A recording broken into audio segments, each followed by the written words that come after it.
안식일학교의 목적이 무엇입니까, 여러분?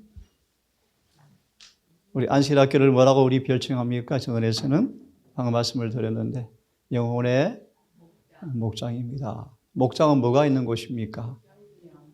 양이 뭐 하는 곳입니까? 네, 풀 먹어야죠. 맞습니다. 안식일학교의 중요한 목적이 무엇이죠? 푸른 초장에 깨끗한 풀을 먹이는 곳이 되어야 되겠죠. 예를 들면 이런 말씀이 있습니다. 성경은 생명나무인데 우리는 성경에 있는 그 생명과를 따서 잘 먹는 방법을 연구해야 한다. 다시 말하면 우리는 성경을 연구하는 법을 배워야 한다. 그죠? 성경이 몇 권이 있습니까?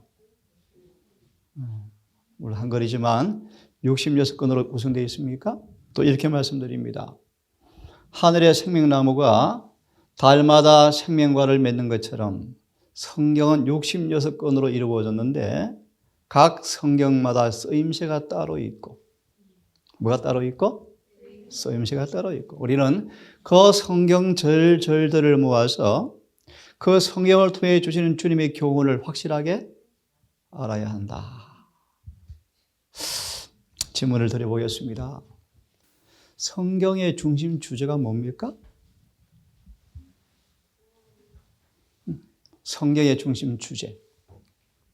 자, 들어보시겠습니까? 교육 125페이지의 말씀. 성경의 중심 주제는 구속의 경륜이며. 자, 이 말씀을 드리는 거 이사야서 우리 예내신의 이사야서 전체를 이사야의 부르심 두 번째 제목이 이사야 40장. 너희 하나님을 바라보아라. 그 다음 뭐죠? 히스기야, 아하서, 바벨론에서 온 사신들, 아수르로부터 구원받은 이방인들을 위한 희망이라는 장으로 이사야서가 스가랴 왕에 기록되어 있어요. 오늘 그 장의 한 장면을 함께 말씀을 볼 텐데요. 이사야를 통해서 우리가 얻는 중심 진리가 뭔가 똑같으셔야 돼요. 구속의 경륜이요. 구속의 경륜이 뭐죠, 사랑이? 교육 125페이지 말씀. 성경의 중심 주제는 구속의 경륜이며 그 구속의 경륜은 인간 속에 다시 하나님의 형상을 회복하는 것이다. 오케이? 이 중요한 구속의 경륜을 이루기 위해서 중요한 진리가 있어요. 그 구속 경륜에 깊이 들어가면 핵심되는 주제의 진리가 있어요. 그것이 뭘까요? 바울의 고백을 빌려보시면 예수님과 십자가, 예수님과 십자가, 이것이 가장 중요한 핵심적인 진리요, 진리. 자, 오늘 이 시간 제가 일부러 이 말씀을 좀 토론하려고 가져왔는데 오늘 이사야서 말씀을 좀 연구해야 되기 때문에 그만하겠고요. 한 말씀만 제가 좀 읽어드리고 오늘 본문을 함께 연구하겠습니다. 이런 말씀이 있습니다. 한번 들어보십시오. 우리가 성경을 확실하게 알게 되어지면 영생을 위해서 확실한 일을 할 수가 있다. 이해되십니까? 우리가 성경을 올바르게 딱 이해하고 정말 이것이 진리라고 딱 마음에 확신이 들어지고 깨달아지면 영혼을 위해서 우리가 뭐 할 수 있다? 확실한 일을 할 수 있다. 이사야 40장을 중심으로 이런 제목으로 공부를 하겠습니다. 너희 하나님을 보라라는 제목으로 우리 공부를 하겠습니다. 자, 이사야 40장의 본문을 좀 읽어보셨습니까? 이사야 40장. 이사야 전체를 몇 부분으로 나눌 수 있다고 말씀을 드렸죠? 1장에서 39장까지, 40장에서 66장까지. 그래서 그렇게 중요한 부분이 아니지만 구약이 몇 건? 39건, 신약이 몇 건? 이사야서가 묘하게도 39장을 경점으로 전반부와 후반부로 나뉘어지는데 전반부 1장에서 39장까지는 어떤 내용? 하나님의 주로 심판을 다루고 있고 40장에서 66장까지는 소망을 다루는 책이다라고 우리 함께 보았습니다. 그런 면에서 오늘 40장의 말씀이요. 39장이 뭐죠? 예루살렘의 멸망으로 끝이 나요. 그죠? 40장은요. 바벨론 포로가 되었던 그들이 고난의 뜻과 눈물의 물을 마시면서 비로소 순종의 공간을 배우고 회개하고 돌아올 남은 자들을 바라보고 외치는 소망의 메시지들이요. 그런 맥락에서 오늘 이 본문의 말씀을 보기 앞서서 화면을 좀 보기를 바랍니다. 오늘 제목이 무엇이죠? 내 백성을 위로하라. 예언의 신에서는 이런 제목입니다. 예언의 신에서는 너희 하나님을 바라보라 라는 제목으로 40장 전체를 한 챕터에 걸쳐서 설명해 주고 있습니다.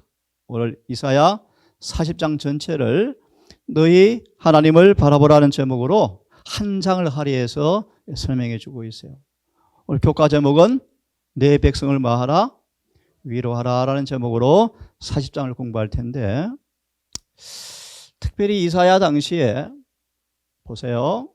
이사야 당시에 온 유다 땅이 깜깜한 암흑으로 덮여 있을 때요.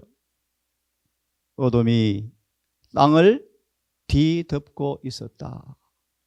무슨 뜻이죠? 하나님에 대한 오해가 온 유다 땅을 뭐 해버렸다? 뒤덮고 있었다. 심지어 누구 맞아요? 누구 맞아요? 이사야 맞아요. 안팎의 위험으로 멸망 직전에 빠진 남방 유다를 바라보고 가슴을 쳤던 이사야가 다시 들으세요.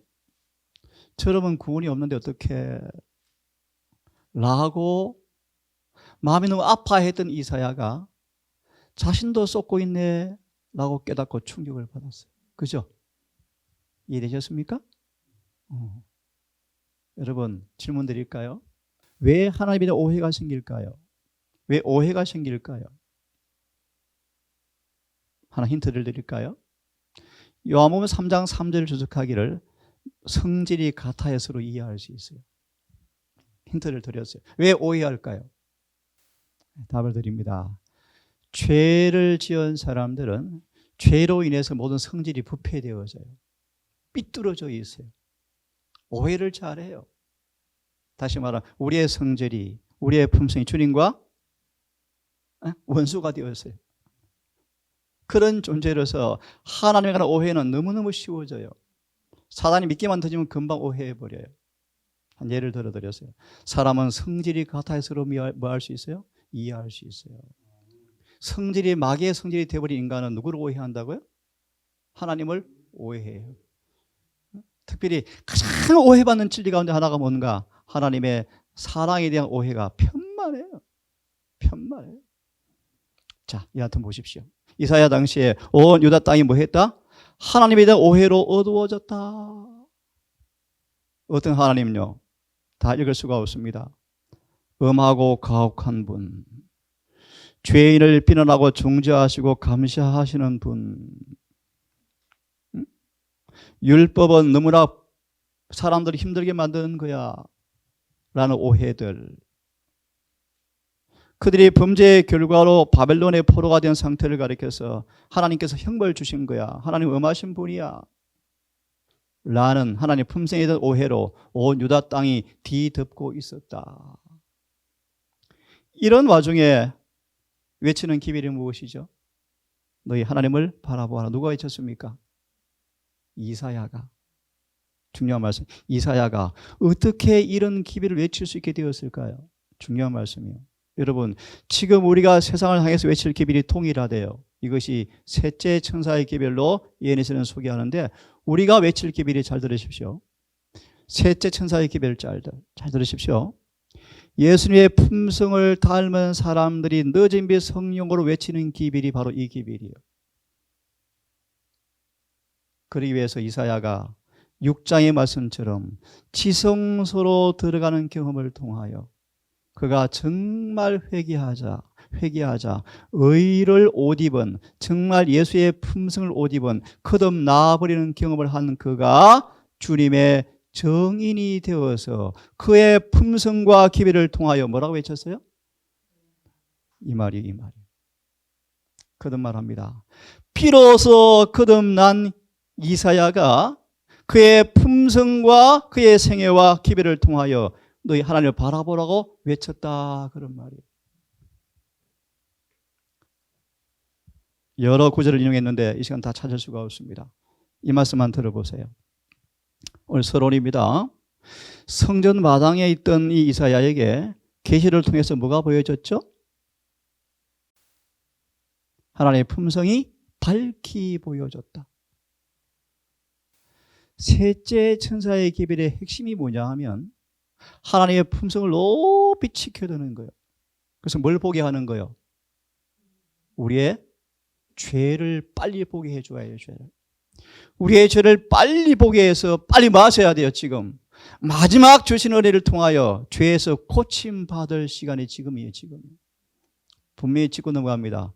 죄에서 고침받은 사람만 늦은 비를 받을 거예요. 꼭 기억하세요. 꼭 기억하세요.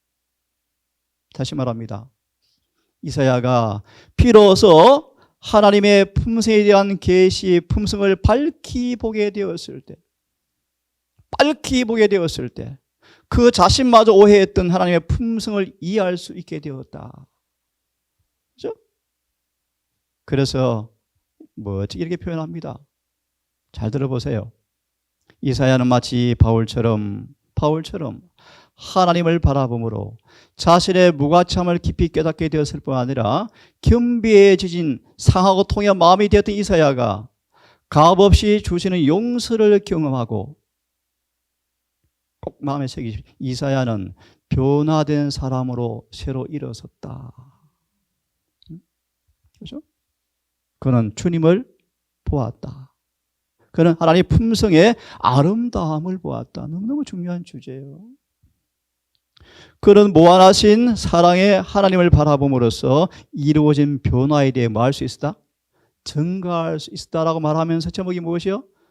너희 하나님을 바라보아라. 뭘 통해서요? 변화된 자신이. 이것을 가리켜서 사도행전 1장 8절의 말씀이죠. 내 뭐가 되리라? 정인이 되리라. 이게 셋째 천사의 기별이에요, 여러분요. 다시 기억나네요. 지금 주님은 사람들의 눈에 안 보이지만 이러한 증인들, 셋째 천사의 기별자들을 양육하고 계신다. 여러분, 이 물이 여러분 가담하기를 간절히 바랍니다. 자, 이제 보세요. 이제 히스기야가 이런 경험을 한 그가 정말 죄의 짐에 형벌에 놓인 사람들을 구원하기 위해서 열망으로 고무되어서 아시는 것처럼 60년간 지치지 않은 열심으로 마지막 톱으로 켜 죽임 당하는 순간까지 이 복음을 외치다가 순교당했습니다. 그죠? 이게 오늘 40장의 배경이에요. 40장의 배경. 자, 오늘 본문을 함께 같이 공부하겠습니다. 첫째, 말아, 위로하라. 왜? 무엇을? 함께 읽습니다. 이 큰 구절들은 성경의 본문의 말씀이 함께 읽습니다. 시작.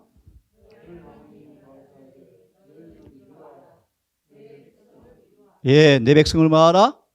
위로하라. 내 백성은 누굴 가리킬까요? 예, 아무나가 아니에요. 연구해 보시면 악한 길에서 돌이키는 사람들을 뭐하라? 위로하라. 특별히 스가랴 1장 13절을 보시면 어떤 말씀이 있죠? 하나님 보세요. 그냥 적용해서 말씀을 드릴게요. 우리 집 주인이 올 때가 되었는데 내 집이 무너져서 지금 풀이 나고 있고 집이 완공이 안 되어 있습니다. 무슨 말이죠, 여러분?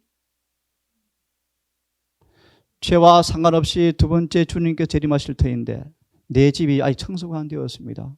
더러운 집에 주님 어떻게 보시겠습니까? 큰일 났네. 그런데 아무리 애를 써봐도 집을 지을 재간이 없어요. 내 영혼의 성소의 집을 청소할 능력이 없어요. 그런데 주인이 오신대요. 원수는 놀리고 있어요.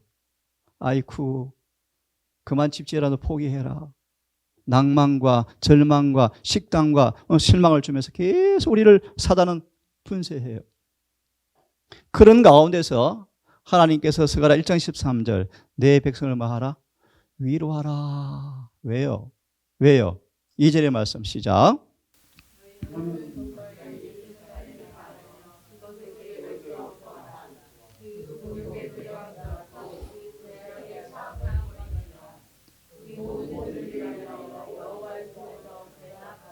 예. 왜 위로하라고 말씀하죠? 무엇을 외치라고 말씀하죠? 첫째, 뭐가 끝났다? 이게 무슨 말씀이죠? 포기의 때가 끝났다. 39장은 바벨론에 멸망당할 말씀으로 끝이 나요. 그리고 오랜 세월이 지나 진짜 문자 그대로 바벨론에서 멸망을 당해버려요. 몇 년간요? 70년간 복역을 할 거예요. 복역을요.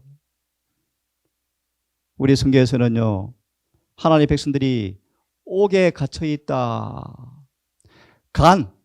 감옥에 갇혀있다. 포로가 되어 있다. 아주 강한 자가 우리를 쇠사슬에 묶어두고 있다. 그런 성경 구절들이요. 뭐라고 외치라고요? 복역의 때가 끝났다. 끝났다. 예수께서 오실 때, 초림하실 때 뭐라고 외쳤죠? 때가 찼다.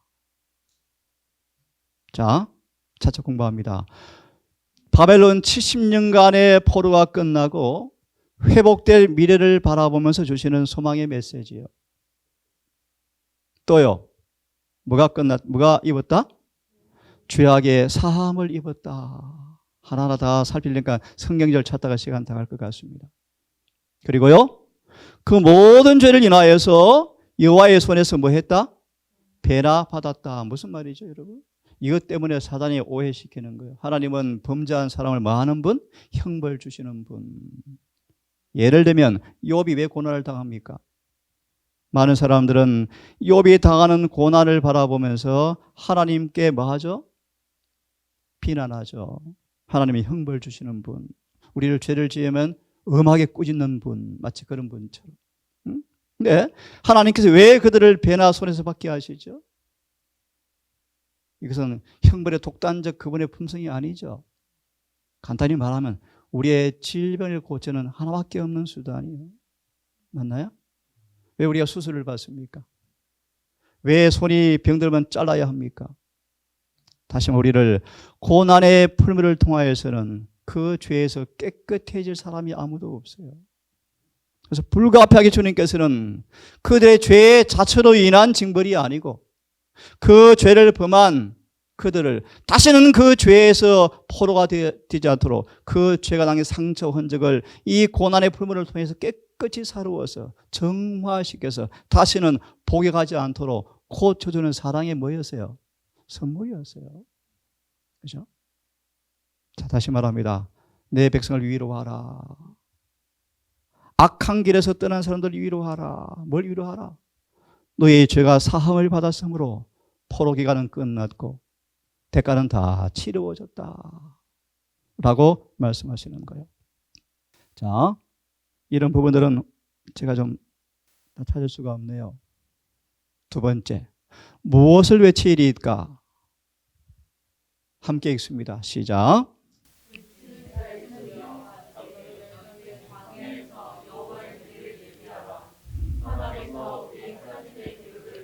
여러분 이 구절을 많이 보았습니까?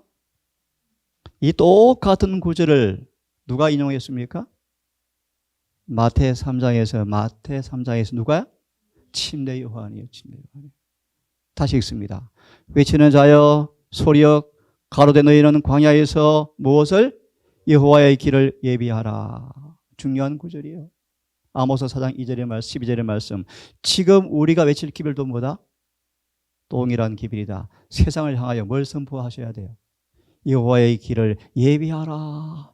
대로를 평탄케 하라. 이게 첫째 천사의 기별들이요. 자, 다시 읽습니다. 시작. 여호와의 길을 말하라. 예비하라 계속 있습니다. 시작. 사막에서 하나님의 대로를 평탄케 하라. 어떻게 하라? 어떻게? 4절 시작.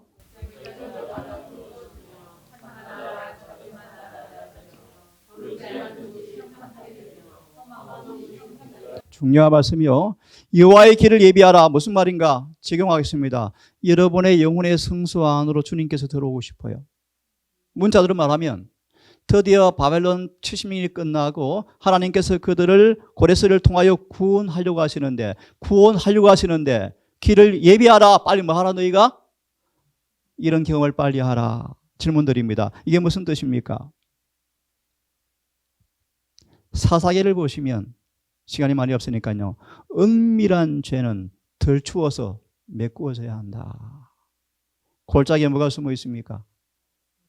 잘 안 보이는 죄가 숨어 있어요. 그죠?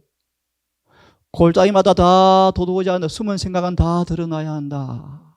은밀한 생각은 다 드러나야 한다. 말씀의 칼로 잘려져야 돼. 이게 무슨 말입니까? 산마다 작은 산마다 뭐 하며? 무슨 말이요? 길게 추석할 수 없습니다. 인간의 교만은 송두리째 잘려나가야 한다. 그 다음 뭡니까?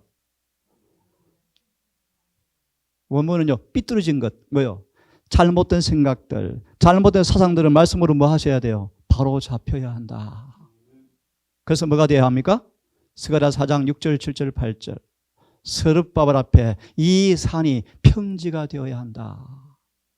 평지가 되어지면 학계 2장, 스가랴 2장을 보시면요, 먹줄이 튕겨지고 기초가 놓여지고 여호와의 공장날이 와서 뭐 해요? 하늘의 도면대로 건물을 딱 찍고 나니까 누가 오셔요?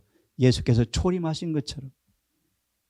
우리 영혼의 성소가 이런 회개와 자복의 경험을 통하여, 이런 회심의 경험을 통하여 예수께서 성령으로 들어오도록 평지가 되어야 된다. 이걸 빨리 외치라. 그래야 뭐가 온다? 위로를 받고 이 경험이 오죠. 맞나요? 자, 계속 보세요. 중요한 말씀입니다. 잘 들으세요. 이렇게 길이 예비되어지면 있습니다. 시작. 이게 무슨 말이죠? 이제 제가 실물 교훈으로 삭개오, 사마리아 여인, 막달라 마리아를 통해서 보여드릴 것입니다. 이렇게 길이 준비되어지면 뭐가 나타난다? 영광은 뭘 의미하죠? 품성. 그렇게 여호와의 길이 예비된 사람들, 이렇게 예배된 사람들은 뭐가 나타난다? 영광이 나타난다. 놀라운 그 사실을 모든 육체가 다 목도하게 되어진다. 주님의 분명한 말씀이다. 예를 들어보겠습니다. 잘 보십시오. 삭개오. 회개한 모든 영혼은, 한마디로 4절의 말씀, 회개한 모든 영혼은 삭개오처럼 그의 생에 오점을 찍은 모든 불의한 행동을 버림으로 예수께서 마음속에 들어오셨음을 뚜렷하게 나타나게 될 것이다. 시대의 소망 556페이지 말씀. 이 말씀. 삭개오가 회개를 통하여 길이 준비되어지니까, 죄에서 떠나니까 예수께서 마음속에 들어오셔서 대로가 준비되어 들어오시자 뚜렷이 그의 생애 속에서 뭐한다? 변화가 나타났다. 좀 더 구체적으로. 누굽니까? 사마리아 여인요. 이 여인의 얼굴에는 새로운 표정이 있었으며, 제가 너 말씀을 가르치는 사람으로 참 이 말씀이 늘 부담스러워요. 정말 변화를 받은 사람은 용모도 변한대요. 목소리 톤도 변한대요. 표정이 변해요. 사상, 취미, 경향도 다 변해버려요. 보실래요? 이 여인은 얼굴에 새로운 표정이 있었으며 그녀의 전체 용모가 변화가 생겼다. 그래서 이렇게 말합니다. 보실래요? 사람들은 사마리아 여인을 보면서 예수를 보고 싶은 마음이 생겼다. 지금 이 말씀이 지금 어떤 설명하는 것입니까? 모든 영광이 나타나고 육체가 함께 보리라. 한 말씀 더요. 막달라 마리아. 보세요. 참 제가 좋아하는 말씀이요. 막달라 마리아가 귀신이 몇 명 들렸답니까? 7 귀신. 참. 꺼져가는 심지였고 상한 갈 때였어요. 근데 예수께서 이 여인을 후 불면 꺼지는데 끄지 아니하시고 절망과 파멸에서 구원하신 분이 바로 예수님이라고 말씀하시면서 이렇게 말합니다. 마리아는 그의 마음과 정신을 지배하고 있던 사귀를 7번이나 책망하시는 예수의 음성을 들었다. 그리고요, 참 놀라운 말씀이요. 아버지 앞에서 자신의 구원을 위해서 눈물로 기도하시는 예수의 음성을 마리아는 들었다. 그리고 마리아는 예수의 흠이 없는 순결에 비해서 죄가 얼마나 더러운 것임을 알았고 이제 예수의 능력을 통하여 승리해 왔었다. 이제 그는 예수의 은혜를 통하여 마리아는 거룩한 품성의 참여자가 되었다. 됐습니까? 골짜기는 맞으며 도두어지고 산은 낮아지고 삐뚤린 것은 바로 잡혀서 뭐가 되어지면 평지가 되어지면 뭐가 나타난다? 영광이 나타나는 걸 사람들이 뭐 하리라? 목도하리라. 이것이 마지막 셋째 천사의 기별이에요, 여러분. 이 말씀 앞에 우리 모든 통성 가족들 큰 영적인 부담감을 가지시고 다시 한번 우리 시온의 대로가 평탄하게 되어지는 진정한 부흥, 회심의 경험이 있기를 간절히 바랍니다. 보정 읽어드리겠습니다. 그에게 피난처를 구하는 영혼들은 예수께서는 참소자들과 구슬의 다툼에서 높이 쳐들어 올리신다. 내 백성을 위로하라. 어떤 인간이나 악한 천사도 그 영혼을 참소할 수가 없다. 예수께서는 그들을 당신의 신성과 인성을 연합시키시고 그들을 하나님의 보좌에서 흘러나오는 빛 가운데서 죄의 짐을 지신 위대한 분 곁에 선다. 그러므로 어느 누구도 그들을 막을 수 없다. 송사할 수 없다. 비난할 수가 없다. 내 백성을 말하라. 위로하라. 하나 마무리하면요. 진정으로 회심하고 용서를 받은 사람들은 어느 누구도 말할 수 없어요. 정죄할 수 없다. 내 백성을 위로하라. 복의 때는 뭐 했다? 끝났고 죄는 뭐 했다? 용서받았고 그 죄에 대한 공의 값은 다 지불되었고 그 죄의 결과를 고치기 위해서 고난의 품을 통하여 그들은 뭐 했고 변화가 나타났고 한마디로 의로워졌고 사단은 그에 대해 더 이상 비난할 수가 없다. 세 번째요. 무엇이라 외치리까? 한번 읽습니다. 시작.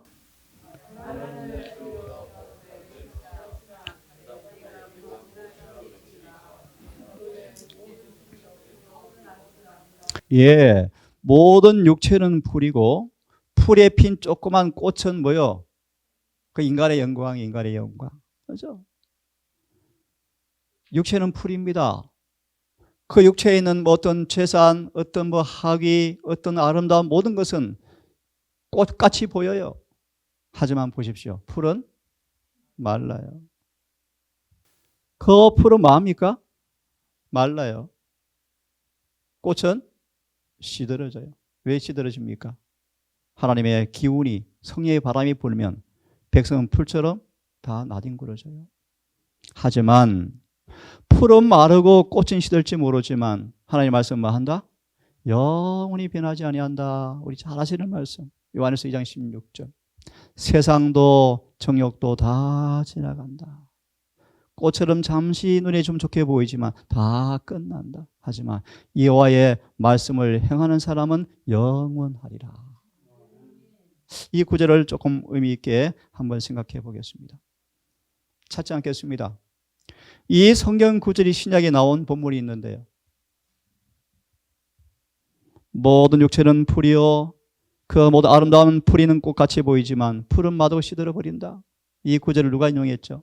베드로가 베드로전서 1장 23절 25절의 말씀입니다. 한번 암송하시는 분들은 따라해 보시겠습니까? 너희가 뭐 하는 것이 그 덤 난 것이 뭐로 아니요?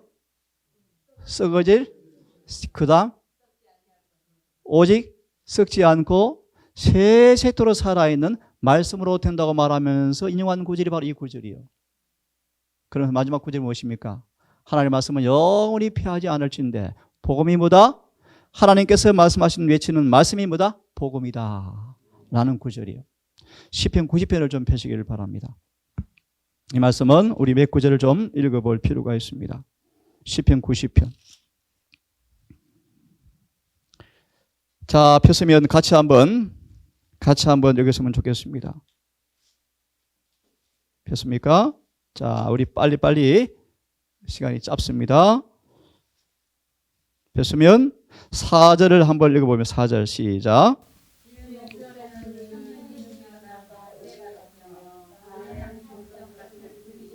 예, 우리 인생이 우리 또 다른 성경은요. 인생을 가리켜서 저를 보세요.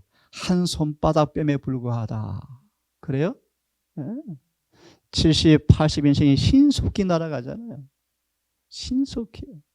예. 자, 보세요. 주 앞에 천년이 한 경점 같아요. 한 경점. 제가 읽을까요? 5절의 말씀. 주께서 인생을 홍수로 싹 쓸어 가시며 아침에 자라는 풀처럼 뭐 해버린다? 없어져요. 6절 보실래요? 함께 읽습니다. 시작.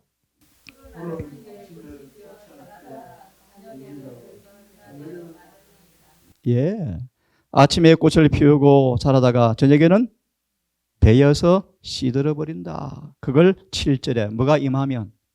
주의 분노가 임하면. 예? 넘어갑니다. 10절의 말씀 함께 읽습니다. 시작.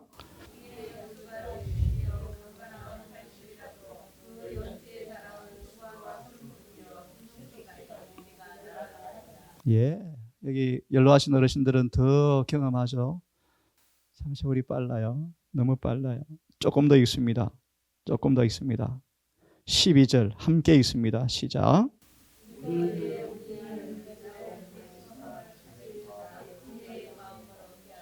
예, 예수님 아마 읽어드릴까요? 이 말씀에 우리는 심장 박동수를 살면서 살아야 한다. 네? 그죠? 참 엄숙한 얘기예요, 여러분. 하나 우리에게 지혜를 주셔서 인생의 날이 얼마나 짧은지를 계산하면서 살게 해주십시오. 낭비할 시간이 없어요. 엉뚱한 데 할 시간이 없어요. 마지막 하나 읽고 보면 돌아옵니다. 17절의 말씀 시작.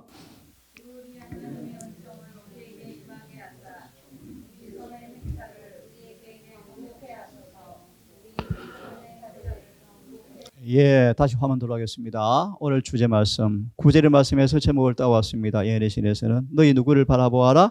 하나님을 바라보아라 라는 말씀이요. 함께 읽습니다. 시작.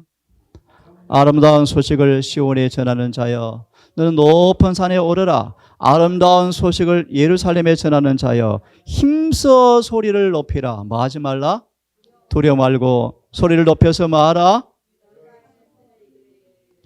그 다음에 인용되는 구절들은 기가 막힌 구절들이요. 그 다음에 인용되는 구절은 너무 평이한 구절이지만 첫째 천사의 기별이 무엇이죠? 하늘과 땅과 바다와 물들의 그늘을 만드신 분을 경배하라라는 그 주인공을 이제 10절부터 쫙 설명하고 있어요. 이 구절을 제가 짧게 주석을 드릴 텐데요. 이사야 52장 7절 누가 통치하신다? 성경 구절 하나 좀 펴겠습니까? 이사야서를 좀 펴기를 바랍니다. 이사야서를 좀 펴기를 바랍니다. 관련되어서 우리 한 구절을 같이 봤으면 좋겠어요. 이사야 37장. 지금은 10절 이하에 주는 메시지가 뭔가? 이사야가 너희 하나님을 바라보라 라고 외치는 그 하나님이 어떤 분이신가 라는 사실을 이게 딱 집약되어 있습니다. 이사야 38장 폈습니까? 자, 좀 빨리 읽겠습니다. 어디를 보냐 하면 여기를 읽겠습니다. 13절을 읽겠습니다. 시작. 37장 이사야 37장 13절 이사야 37장 13절 자, 다시 말하면 이 구절들은 이사야 40장 9절 이하의 말씀이 집약되어 있는 구절이요. 이 구절로 설명하면 끝나겠습니다. 13절 읽습니다. 시작.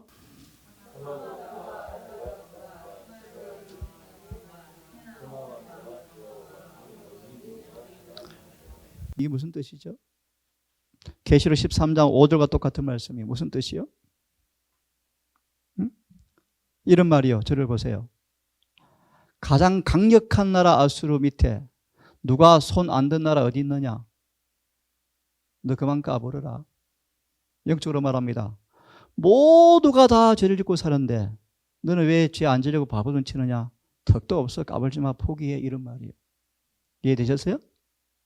그런 말이에요. 사단이 참수하고 절망시키고 낙담시키고 비난하는 모습이에요. 아수르 강력한 군대 앞에 누가 견디겠느냐? 미국 군대 앞에 누가 이길 나라가 어디 있습니까, 여러분? 없어요. 그런 의미요. 그런 의미 앞에 14절부터 보시면 중요한 기도가 나옵니다. 히스기야가 이사야를 통해서 주시는 기별을 손에 펴들고 15절 기도하는데 어떻게 기도하는가? 16절 읽습니다. 시작.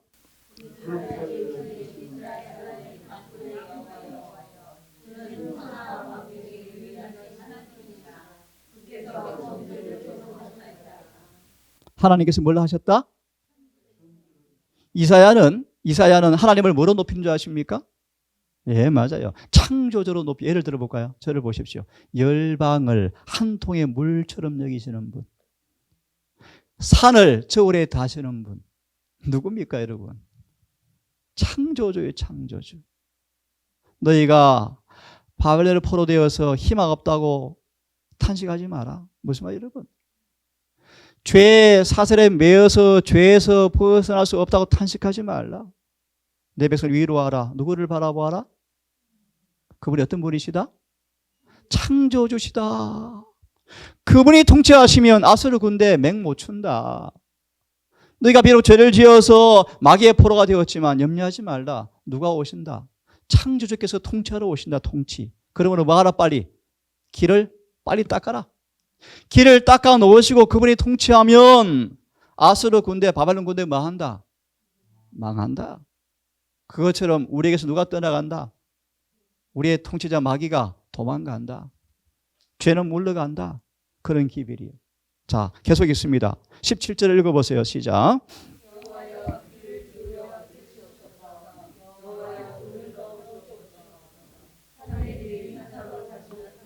이 사내립은 마지막 시대의 로마 교황권을 상징해요. 누가 짐승과 더불어 싸워 이기겠느냐? 예? 골리앗이 40일간 나하고 싸울 사람 나와봐. 아무도 못 나오죠. 끽소리 못하죠. 누가 나가요? 다윗은 셋째 천사의 기별들을 상징해요. 겉으로 보기엔 어때요? 소년이요. 칼도 잘 못 써요. 전쟁도 해보지 않았어요. 골리앗 앞에 뭐요? 메뚜기요, 메뚜기. 똑같아요. 자, 계속 보세요. 사내립이 외쳐요. 자, 그런 외침을 중요한 말씀이요. 이사야, 히스기야는 뭐라고 얘기하죠? 하나님, 사내립이 도전하는 이 도전장은 하나님에 대한 도전장입니다. 지난번 공부하셨죠? 우리의 싸움은 우리가 주전부대가 아니다. 누가 싸우는 싸움이요? 예수님과 사단 사이 누구를 두고 인간을 두고. 그래서 우리의 뭐가 달려있어? 우리가 누구를 선택하느냐에 따라서 전쟁의 승부는 좌우되어져요. 그죠? 자, 그 다음 읽습니다. 18절 시작.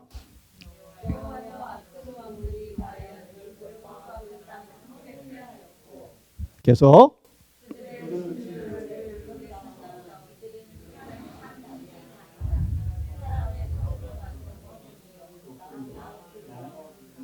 예, 사실은 16절부터 19절 말씀을 이제 이사야 40장에 쭉 풀이해 놓고 있는 거예요. 어려운 거 하나도 없어요. 마지막 읽습니다. 20절 시작.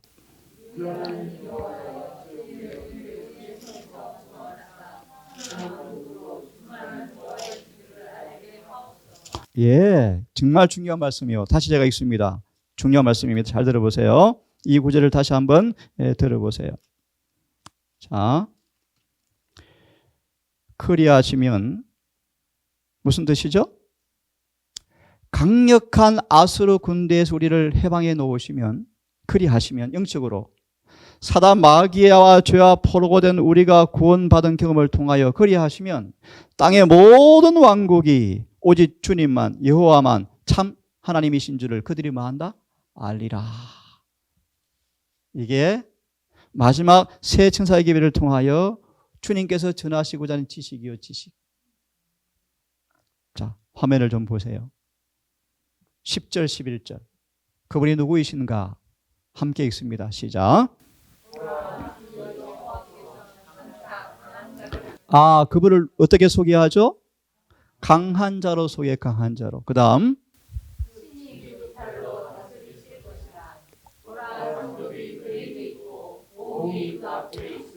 또 그분을 뭐라고 소개하죠? 읽으세요.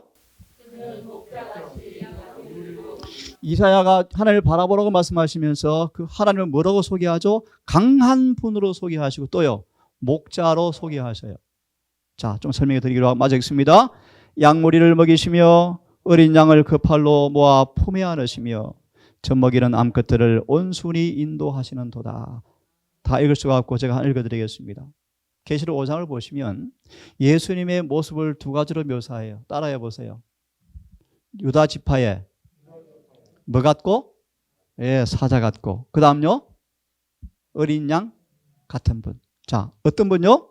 사자 같은 분과 뭐로 묘사한다고요? 어린 양으로 묘사해요. 무슨 말인가 들어보실래요?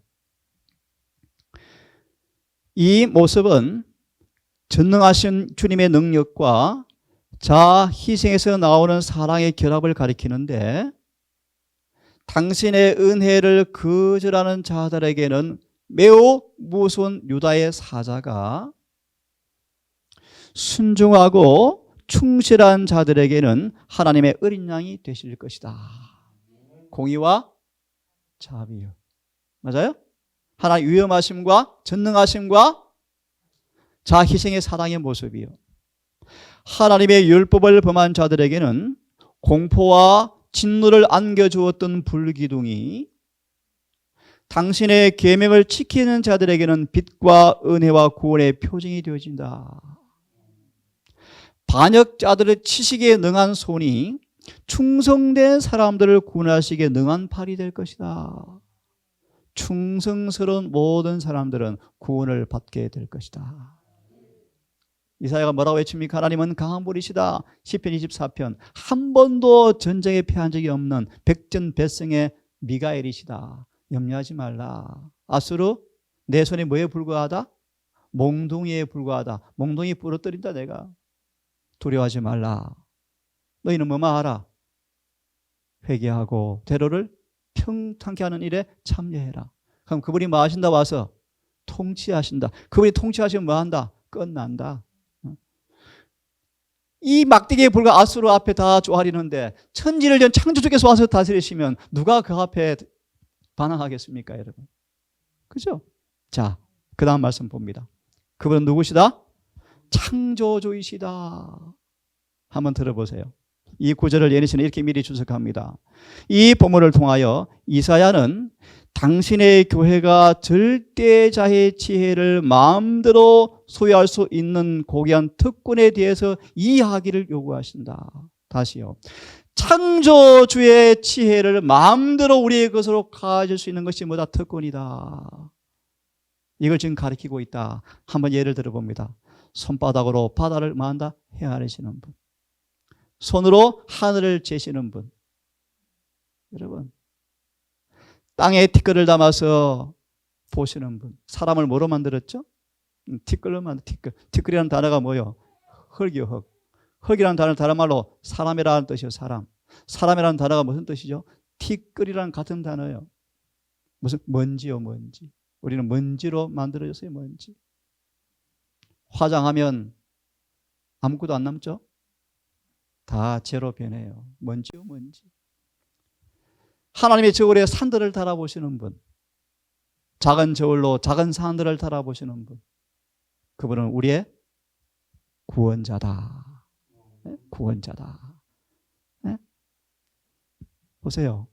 열방을 한 통의 물로 여기시는 분. 그분 앞에 세상은 아무것도 아니라. 에스겔 20장의 말씀.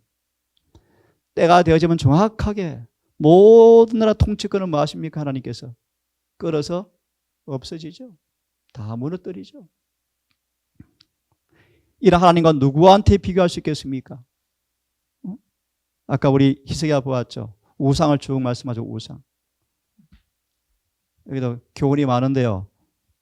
우리 우상이 많습니까, 여러분? 잠시 뭔가 우리가 의지할 수 있는 것처럼 보이지만 아무것도 아니다. 아무것도 아니에요. 넘어갑시다. 마지막 성경 구절 보겠습니다. 그러므로 누구를 신뢰하라? 자, 빨리 읽고 마무리합시다. 하나님께 돌아갈지라도 간합하심을 받지 못하지는 않을까 두려워하는 사람들에게 주어진 약속의 말씀이다. 이렇게 소개합니다. 다시요. 하나님께 돌아갈지라도 과연 나를 간합하실까? 라고 두려워하는 사람들에게 주시는 기별이 이하의 말씀이다. 함께 읽습니다. 빨리 시작. 야곱아, 내가 어찌하여 말하며 이스라엘아, 어찌하여 이르기를 내 사정은 여호와께 숨겨졌으며 원통한 것은 이게 무슨 말이죠? 술이 꽂힌다. 이 주석을 다 찾아보시면 나와요. 어느 누구도 우리의 품성의 결함은 고칠 수 없어. 말하라 말하지 말라. 말하면 어떻게 된다? 반드시 멸망할 것이다. 반드시 멸망할 것이다. 창조주 앞에 수리하심 받지 못할 원통한 것은 아무것도 없다. 28절 시작. 영원하신 하나님 여호와 땅끝까지 창조하신 자는 피곤치 아니하시며 곤비치 아니하시며 명철이 한이 없으시며 계속 피곤한 자에게 능력을 주시며 무능한 자에게 힘을 더하시나니 소년이라도 피곤하고 곤비하여 장정이라도 넘어지고 자빠지지만 다 함께 시작. 오직 여호와를 앙망하는 자는 새 힘을 얻으리니 독수리의 날개치며 올라감 같을 것이요 다른 박지라 해도 곤비치 아니하겠고 걸어가도 피곤치 아니하리라. 이 많은 말씀을 가져왔는데 다 읽어드릴 수가 없네요. 하나만 읽어드리고 마치겠습니다. 믿음의 눈으로 예수를 바라봄으로 우리는 힘을 얻게 되어진다. 하나님께 줄이고 목마른 마음으로 그분께 나아가면 가장 귀중한 계시를 보여줄 터인데 그런 계시를 통하여 우리 주님께서 내 개인의 구주가 된다는 사실을 경험으로 알게 될 것인데 그리함으로 그분의 말씀을 먹고 살게 되어지면 성경 말씀을 실천하고 소화되어서 순종이 되어지면 그 말씀은 우리 속에 있는 본성적인 성정을 다 없애버리고 예수 안에서 새로운 사람으로 변화시켜 줄 것이다. 그리고 성령께서 우리 안에 보혜사로 임하셔서 끊임없이 성령께서 은혜를 통해서 일을 하심으로 우리를 그분의 사람으로 재창조하고 새 피조물로 만드신다. 이제 그들은 사랑이 증오를 대신하고 마음은 신령한 모습을 반사하게 되어진다. 이것이 바로 하나님 입에서 나오는 말씀으로 산다는 말의 의미이다. 여러분, 안식일은 그런 날이라고 생각이 들어집니다. 세상의 모든 잔물을 다 내려놓고 신령한 하늘의 젖을 공급받아서 사는 날이 안식일입니다. 우리 모든 생각, 모든 대화, 모든 관심을 우리 주님께만 고정시켜서 이 한날 주님께로부터 오는 지혜를 통하여 계시를 통하여 그분의 공급되는 양식을 통하여 영원히 살찌는 안식일 되기를 간절히 바라겠습니다. 자비하신 아버지, 이사야 40장을 함께 읽고 생각해 보았습니다. 원래 영적으로 우리가 아무도 스스로 벗어날 수 없는 육체의 본성의 힘과 악한 마귀의 힘과 습성과 기질 가운데서 포로가 되어서 우리가 몸부림쳐 왔지만 해방받지 못한 채 낙담과 염려 가운데 혹 살아가지는 않는지요. 오 아버지, 오늘 기별을 통하여 우리가 바라볼 여호와께서 어떤 분인가를 배웠을진데 주님께서 마음껏 우리 영혼을 통치하시도록 우리 마음의 길을 예배해 드리기 원합니다. 주여, 하나님의 성령을 통하여 우리 마음의 시온의 대로를 평탄케 해주셔서 주님 마음껏 우리 속에 들어오셔서 성령으로 통치해 주시기를 원합니다. 그래서 아수르 군대 앞에 메뚜기 같은 이스라엘 나라가 힘이 없는 그들이었지만 여호와의 전능한 말씀이 그들을 구원했던 놀라운 경험처럼 우리에게 동일한 복음을 경험함으로 인하여서 구원의 노래가 온 유다 땅을 울려 퍼졌던 것처럼 우리의 삶 또한 구원의 경험이 날마다 이루어지게 해 주시옵소서. 남은 시간 또한 우리와 함께 해 주시기를 우리를 사랑하시는 예수님의 이름 의지하여 기도드리옵나이다.